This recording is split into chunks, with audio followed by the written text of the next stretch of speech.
This channel does not promote any violent, harmful, or illegal activities. All content provided by this channel is meant for an educational purpose only.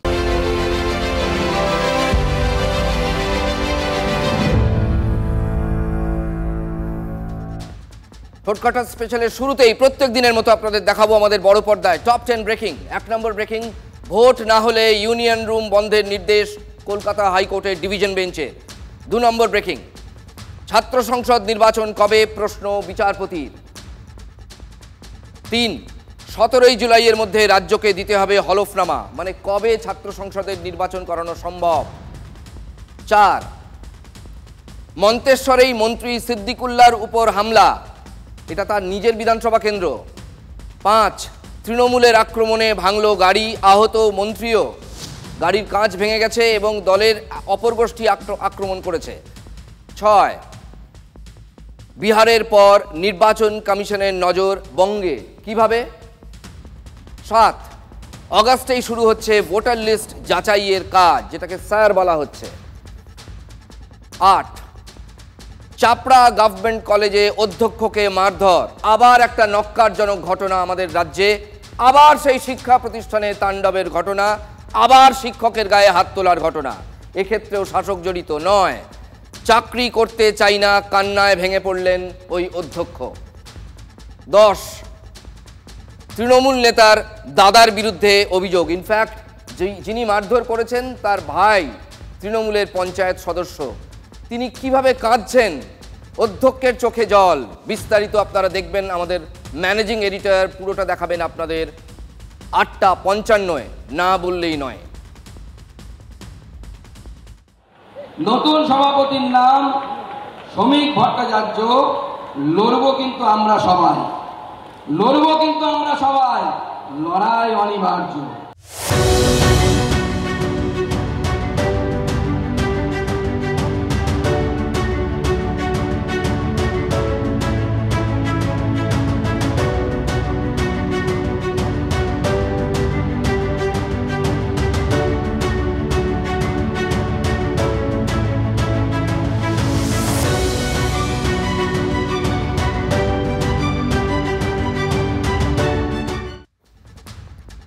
পরীক্ষায় বসেছিলেন একজনই, আচ্ছা পরীক্ষায় যদি একজন বসেন সুতরাং সেই ছাত্রই ফার্স্ট হবেন, তিনিই সেকেন্ড হবেন, তিনিই থার্ড হবেন, তিনি যে সবটা হবেন সেটা তো জানাই ছিল। তবু মহা সমারোহে রেজাল্ট আউট উৎসব। রাজ্য বিজেপির নতুন সভাপতির নাম ঘোষণা করলেন রবিশঙ্কর প্রসাদ। भाजपा के अध्यक्ष का चुनाव हो गया, सब जगह एक ही नामांकन हुआ और बंगाल में भी एक ही नामांकन है। तो मैं घोषणा करना चाहता हूं, आपकी अनुमति है तो ताली की करतल ध्वनि से श्रमिक भट्टाचार्य सर्वानुमति से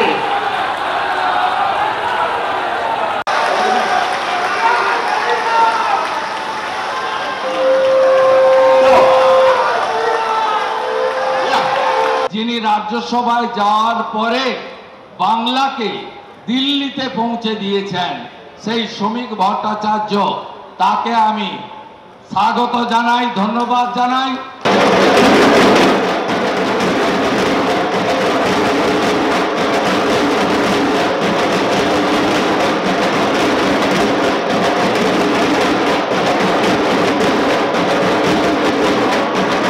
নতুন সভাপতির নাম শ্রমিক ভট্টাচার্য।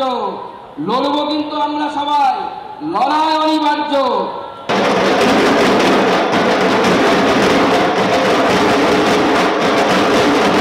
কথা দিতে পারি ডিসিপ্লিন পার্টি ওয়ার্কার হিসেবে আপনাকে আমার দুটো হাত থাকলো। I rendering my both hands to strengthening the party.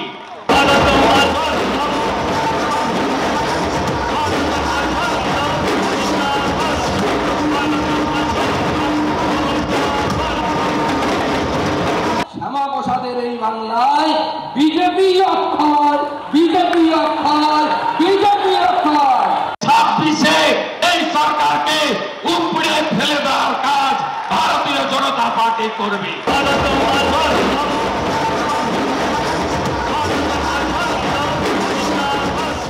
শ্রমিকের জন্য যেটা আমার চিন্তা হচ্ছে, ও তো তৃণমূল নিয়ে ভাবার সময়ই পাবেন না। ওনাকে তো ভেতর থেকেই ব্যর্থ করার সমস্ত চেষ্টা হবে। বিজেপি হচ্ছে খাঁটি সোনা, তাতে নতুন পুরনো বলে কিছু হয় না। সকলে মিলে একসাথে কাঁধে কাঁধ মিলিয়ে আমরা লড়াই করব। কোনো নতুন নেই, কোনো পুরনো নেই। যার হাতে বিজেপির পতাকা সেই বিজেপি, যে সক্রিয় সেই বিজেপি। সংঘাতটা প্রবীণ নবীন নিয়ে নয়, সংঘাতটা হচ্ছে আদি বিজেপি এবং নব্য বিজেপি। যারা বিভিন্ন পার্টি ছেড়ে নির্বাচনের আগে ওই 2019-20 সালে বিজেপিতে নাম লিখিয়েছিল, তারা ক্ষমতায় থাকবে না প্রবীণ বিজেপিরা ক্ষমতায় থাকবে? যারা পুরনো তারা মনে রাখবেন, নতুন মানুষ পার্টিতে না এলে পার্টি বাড়বে না। সমাজের সর্বস্তরের মানুষের প্রয়োজন আছে। কুমোরটুলি থেকে অর্ডার দিয়ে আমরা মানুষ তৈরি করে নিয়ে আসতে পারবো না।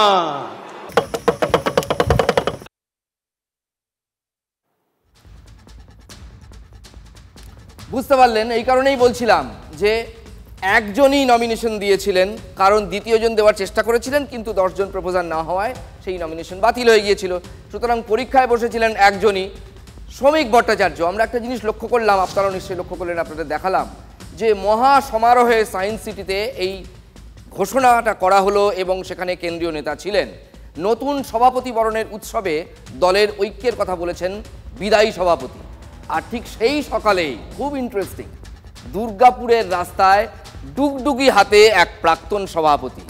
আমরা দুটি ভাই শিবের গাজন গাই, ঠাকুমা গেছে গয়া কাশি, ডুগডুগি বাজাই। তো আমি কখনো কোনো দৌড়েছিলাম, আমি জানি আমার দায়িত্ব শেষ হয়ে গেছে, আমি এর মধ্যেই নেই। আমি সংগঠনের কাজে এখনো কর্মীদের সঙ্গে ঘুরে বেড়াচ্ছি, নির্বাচন হচ্ছে, ওখানে আমার কোনো রোল নেই। আমার মনে হয় শ্রমিক ভট্টাচার্যের মতো নেতা, সব ধরনের অভিজ্ঞতা আছে, তিনি সব কাজ করতে পারেন। তিনি হচ্ছেন আমাদের টিমের ক্যাপ্টেন। পার্টি যখন যে কাজ দেবে করবো, নাহলে ব্যারাকে আছি, জনসম্পর্ক করছি, বাজনা বাজে যুদ্ধে নেমে পড়ব। মহাদেব তার ডুগডুগি বাজছেন চারিদিকে, তো তার যে হাতে ডমরু থাকে সেটা সমাজকে জাগাবার জন্য সবাইকে।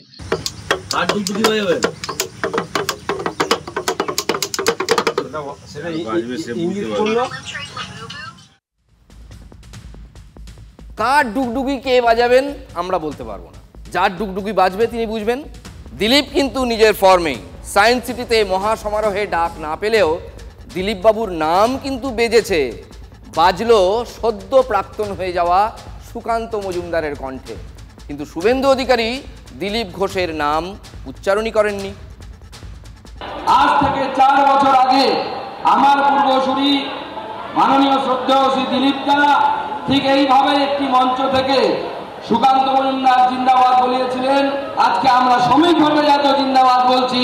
তার নেতৃত্বে আগামী দিনের লড়াই হবে, 26-এর লড়াই হবে, কাঁধে কাঁধ মিলিয়ে লড়াই হবে।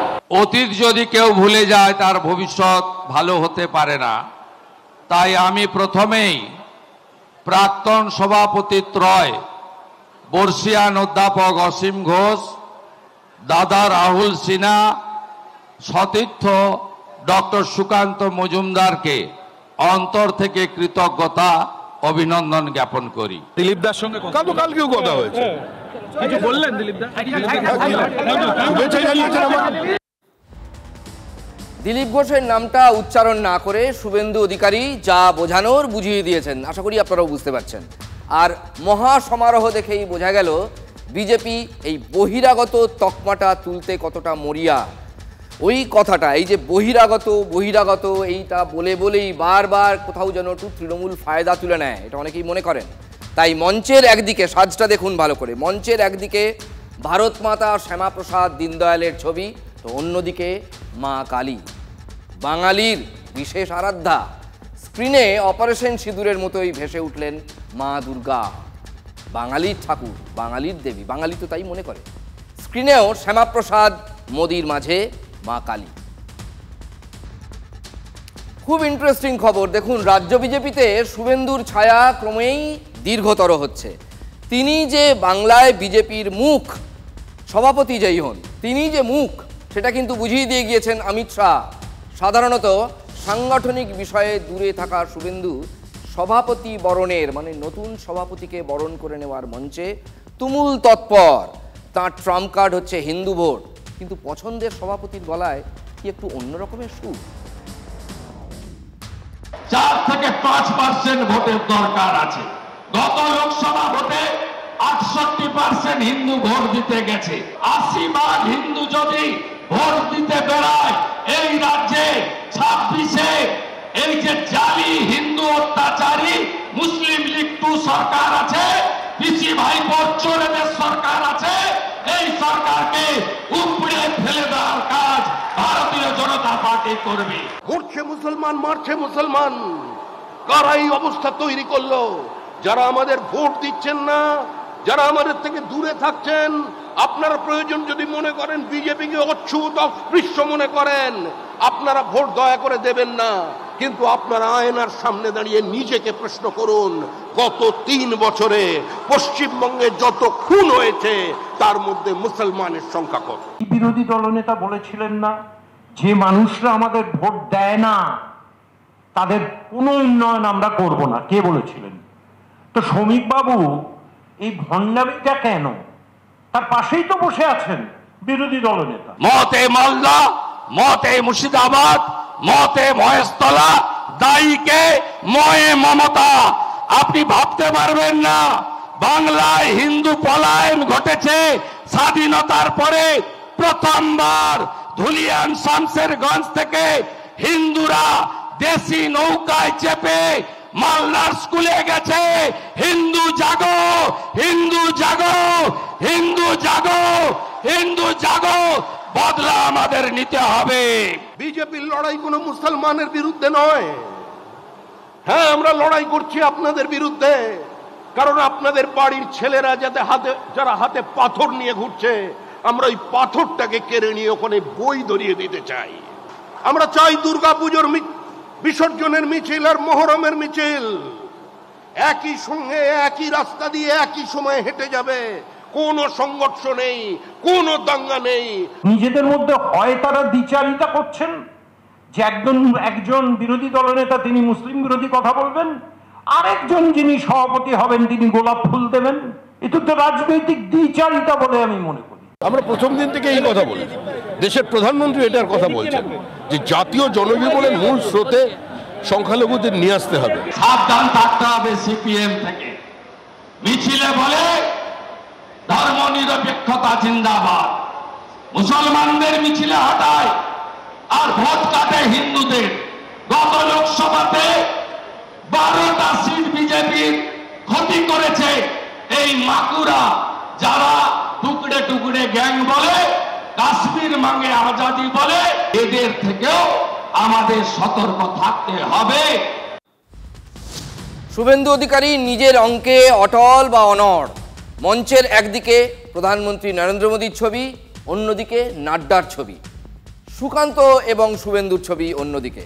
শ্রমিকের নাম ঘোষণার পরেই সুকান্তর ছবিটা সরে গেল, সেখানে বসলো শুভেন্দুর পাশে বসলো শ্রমিক ভট্টাচার্যের ছবি, মানে নতুন সভাপতির ছবি। সরকার সরানোর ব্যাপারে অবশ্য দুই মুখেই এক রাগ। সুর মিলিয়েছেন কেন্দ্রীয় নেতা রবিশঙ্কর প্রসাদও।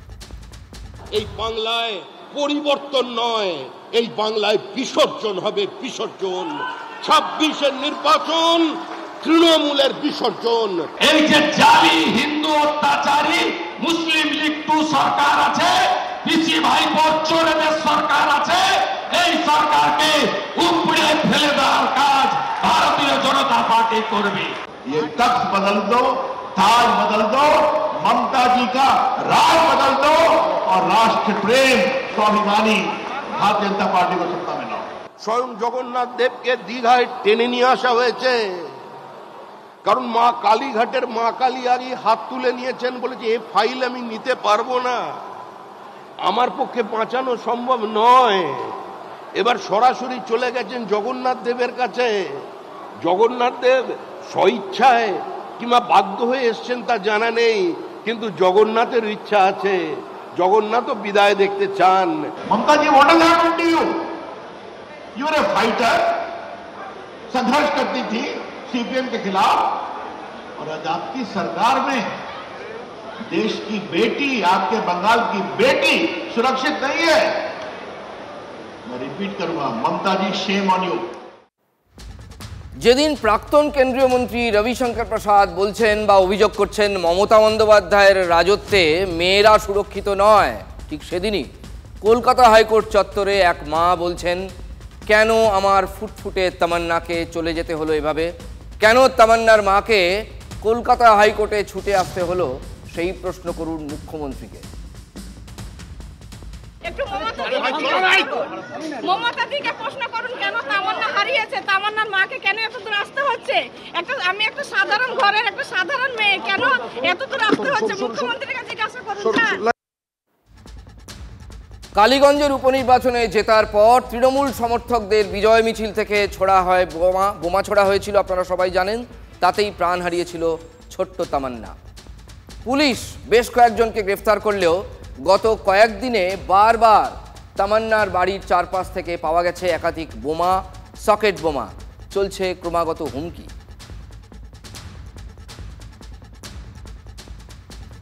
পুলিশ থাকলে এগুলো কোনো দিনই হইতো না। পুলিশ তো জানে যে মোলান দিকে দেখা পরিস্থিতি চলে সব সময়তে। বোম ছুড়ে রক্ত নিয়ে ওদের উল্লাস করা, মিছিল করা, ওইটাই ওদের আনন্দ। হুমকিতে আগে অনেক হুমকি এসেছিল।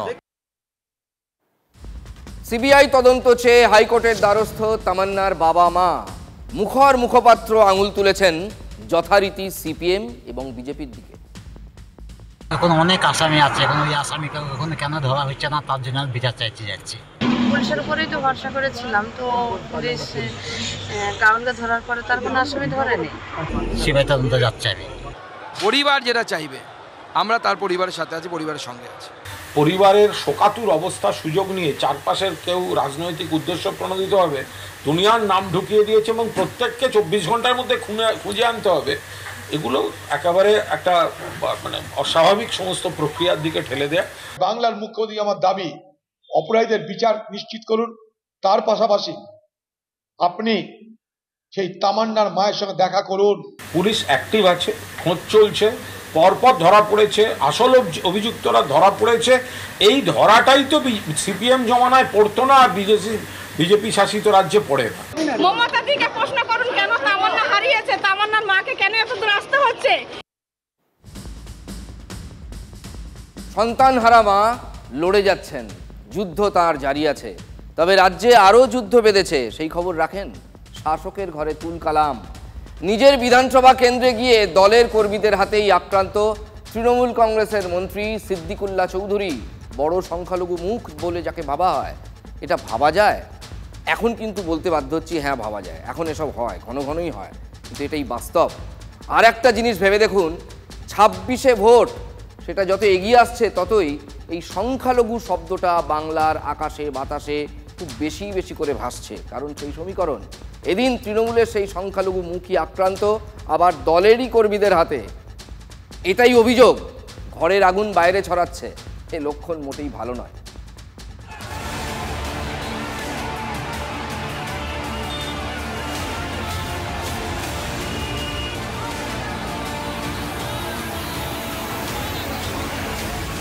যারা করেছে তারা ভাবছে জিতে গেছি। আমার ধারণা হচ্ছে যে 14 বছরের ক্যাবিনেট মন্ত্রিসভায় পুরো ক্যাবিনেট মন্ত্রী এইভাবে আঘাতপ্রাপ্ত হয়।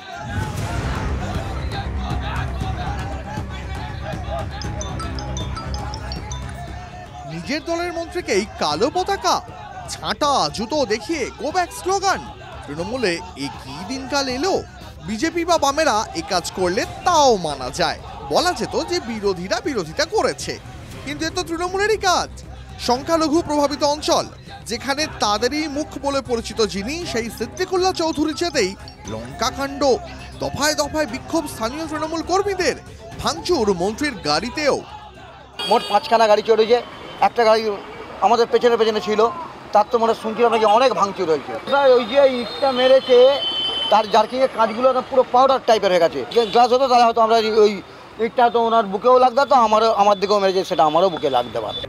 সরাসরি কার দিকে আঙুল তুললেন মন্ত্রী? কে দায়ী? এখানকার পঞ্চায়েত সমিতির সভাপতি কি প্রত্যক্ষভাবে জড়িত? অবশ্যই জড়িয়ে। তার উস্কানিতে পয়সা দিয়ে লোক নিয়ে আসছে, পয়সা দিয়ে করিয়েছে, থানার সঙ্গে তার লেনদেন। কার উস্কানি দিদি কি বলেন? এটাও আহমদ শেখ হলো গুন্ডার সর্দার। মন্ত্রী যার দিকে অভিযোগের আঙুল তুলছেন পঞ্চায়েত সমিতির সভাপতি আহমেদ হোসেন, এই আহমেদ হোসেনই কিন্তু ছিল মন্ত্রীকে এই কেন্দ্র থেকে অর্থাৎ মন্তেশ্বর বিধানসভা কেন্দ্র থেকে জেতানোর কাণ্ডারি। একসময় মন্ত্রীর সঙ্গে এই আহমেদ হোসেনের সুসম্পর্ক ছিল। সুসম্পর্ক অতীত, বর্তমান চোখের সামনে, তাতে সু বলে কিছুই নেই, শুধুই কুডাক। দলের নেতার কেমন গুণগান গাইছেন মন্ত্রী, শুনুন। কাটমানি খাওয়া, বহু সম্পত্তি সরকারের, যেগুলো ভেস্টেড ল্যান্ড, দোকান হয়েছে, কোনো ফাইসালা হবে তো 2 লাখ 5 লাখ দাও, এটা ওর চরিত্র দাঁড়িয়েছে। এবং আরেকটা চরিত্র, বিভিন্ন ছেলেদের পুষে রেখেছে গুন্ডা। পঞ্চায়েত সমিতির সভাপতি আহমেদ হোসেন শেখ ছাড়াও আরো লোক আছেন যাদের বিরুদ্ধে বোমা ফাটিয়েছেন মন্ত্রী। সত্যি এক যাত্রায় কত ফল এদিন দেখা গেল। বড় বড় ডান্ডা পুলিশের সামনে গাড়িতে মারছে, আইসি দাঁড়িয়ে এত বড় 5 কেজি ওজনের ইট আমার কাঁচ ভেঙে দিল। আমি নিজে অনুভব করছি, আমাদের নিরাপত্তা যদি পুলিশ না দিতে পারে তো সাধারণ মানুষের দেবে কি করে? মন্তেশ্বরের বিধায়ক তিনি, রাজ্যের গ্রন্থাগার মন্ত্রী, তাকে এদিন শুনতে হলো চিটিংবাজ, ধাপ্পাবাজ। মন্ত্রীকে ঘিরে দলেরই একাংশের এমন বিক্ষোভ একেবারে খুল্লা। কিসের ইঙ্গিত? 26-এর আগে চিন্তা কি বাড়ছে শাসকের? এই গুন্ডাদেরকে দিয়ে এরা ভোটের সময় ভোট লুট করায়, ঝামেলা করায়, এই ধরনের উল্টোপাল্টা কাজ করে। এখন তারাই মারছে। আজকে সিদ্দিকুল কোনোদিন বিজেপিকে পেটায়, এখন সিদ্দিকুলাকে চান্স পেয়ে পেটাচ্ছে। হ্যাঁ, নিজের কেন্দ্রে মার খাবে সেই সময় এসছে। যেটাই ঘটেছে সেটা অবাঞ্ছিত ঘটনা ঘটেছে, দল গোটা বিষয়টা দেখছে। কে কি বলছে তা নিয়ে অবশ্য মন্ত্রী মশাই বেশ তিনি দমতে নারাজ, পথে নামছেন। মন্তেশ্বর কাণ্ডের প্রতিবাদে কলকাতায় বিক্ষোভের আগুন ছড়ানোর বার্তা। আমি 10 তারিখে কলকাতায় মিছিল বের করব। যদি থানার আইসির বিরুদ্ধে অ্যাকশন না হয়, রাজ্যে, জেলায়, সব জায়গায় বলবো। আগামী 10 তারিখে প্রচন্ডভাবে প্রতিবাদ হবে কলকাতায়। দেখুন, শাসকের বিরুদ্ধে সংখ্যালঘু শাসক নেতাই প্রতিবাদ করবেন। শাসকের ঘরের যে অবস্থা দেখছি, ছবিটা কিন্তু মোটেই ভালো নয়, অন্তত সংখ্যালঘু বৃত্তে। দেখুন, আমি ঠোঁট কাটা খুব পলিটিক্যালি কারেক্ট কথা বলি না, যা সত্যি, যা ফিল করি, যা বাস্তব তাই দেখাই তাই বলি। এতে সন্দেহের কোনো জায়গাই নেই যে বরাবরই সংখ্যালঘু ভোট ব্যাংক তৃণমূলের বড় ভরসা। হ্যাঁ, এখনও দল সেটা জানে এবং তৃণমূল সেটা মানেও। কিন্তু এবার বিধানসভা ভোটের দুয়ারে দাঁড়িয়ে সেটাই দলের একটা বড় মাথা ব্যথার কারণ হয়ে যাচ্ছে। কি তৃণমূলের সংখ্যালঘু নেতারা তারাও কি প্রায় সবাই ক্ষোভে ফুঁসছেন? আমার যে মাদার কমিটির নেতৃত্ব আছে, ওনাদেরকে বলবো যে আমাদেরকে ছাগলের 6 নাম্বার বাচ্চা বানায় রাখবেন। আমরা সংখ্যালঘু তৃণমূল কংগ্রেসের লোক, আমাদেরও ভোট ব্যাংক আছে। আমি কাউকে মাথায় রাখবো, কাউকে পায়ে রাখবো, এটা হয় না, এটা করা যায় না, এটা অন্যায়। এতদিন কয়েনেজটা ছিল ছাগলের 3 নম্বর বাচ্চা বলে, কেউ উপেক্ষিত হলে, গুরুত্ব না থাকলে আমরা বলতাম ছাগলের 3 নম্বর বাচ্চা। এই নেতা বলছেন যে তাদেরকে ছাগলের 6 নম্বর বাচ্চার মতো করে দেখা হয়। মানে কতটা উপেক্ষিত তারা, এটা তো ক্ষোভ। এত কড়া কড়া কথাগুলো যিনি বললেন, যার মুখে শুনলেন, তিনি কিন্তু একেবারে এলেবেলে কোনো নেতা নন। তিনি তৃণমূলের, মানে শাসক দলের জলপাইগুড়ি সংখ্যালঘু সেলের সভাপতি। ইনি মিজানুর রহমান তার নাম। তিনি প্রকাশ্যেই বলছেন দলকে তারা মানে মুসলিমরা বাক্স ভরে ভরে ভোট দিচ্ছেন, কিন্তু বিনিময়ে তারা কি পাচ্ছেন? আমরা কি ওই লাস্ট বেঞ্চে বসার লোক নেই। আমরা সংখ্যালঘু তৃণমূল কংগ্রেসের ভোট ব্যাংকটা এরকম যে আমাদের মানে আমরা কোনো বিধানসভায় 20%, 30%, 25% আমরা ভোট দেওয়ার মতো ক্ষমতা রাখি। এই ডুয়ার্স তোরাই আমাদের জেলার যারা দলের দায়িত্বে আছেন ওনাদের আমাদেরকে সেফগার্ড দেওয়া উচিত। কারণ আমরাও একটা উইংস, আমরাও একটা শাখা সংগঠন, আমরাও মানুষ, আমাদেরও একটা ইজ্জত আছে, সম্মান আছে। লড়াই বিজেপির সঙ্গে হওয়ার কথা, সেখানে বিজেপির সঙ্গে না হয় আমাদের তৃণমূলের সঙ্গে তৃণমূলের লড়াই হচ্ছে। এই তো আসল কথাগুলো। এই নেতা কেমন বিন্দাস একবারে ঝেড়ে কেসে ফেললেন। সংখ্যালঘু নেতা, তৃণমূল ভার্সেস তৃণমূল, এটাই বাস্তব। জেলায় জেলায় ছবিটা এক।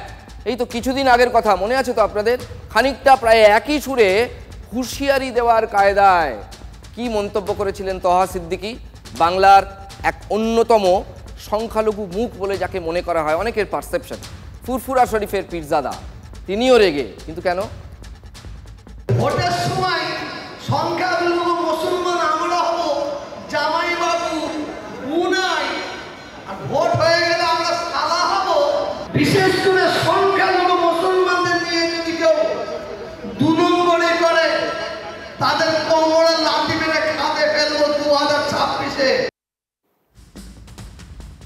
যা অবস্থা দেখছি সংখ্যালঘু নেতাদের মুখগুলো শুধু আলাদা, ব্যক্তি আলাদা আলাদা, কিন্তু মোদ্দা কথাটা কিন্তু এক, কিছু পাইনি। তৃণমূলের ওপর কি ক্ষোভ অসন্তোষ বাড়ছে? আরও একটা বিধানসভা ভোট একেবারে দুয়ারে, এ তো বিপদ সংকেত তৃণমূলের পক্ষে। এরা বুঝতে পারছে, আগামী দিনে আরও বুঝতে পারবে যে তৃণমূল কংগ্রেস শুধুমাত্র সংখ্যালঘু যারা আছেন, নেতৃত্ব আছে, তাদেরকে শুধুমাত্র ভোট ব্যাংকের কাজে ব্যবহার করছে। আদতে সাংগঠনিক কাজে এবং সার্বিকভাবে তৃণমূল কংগ্রেস সংখ্যালঘুদের কোনো উন্নয়ন করেনি।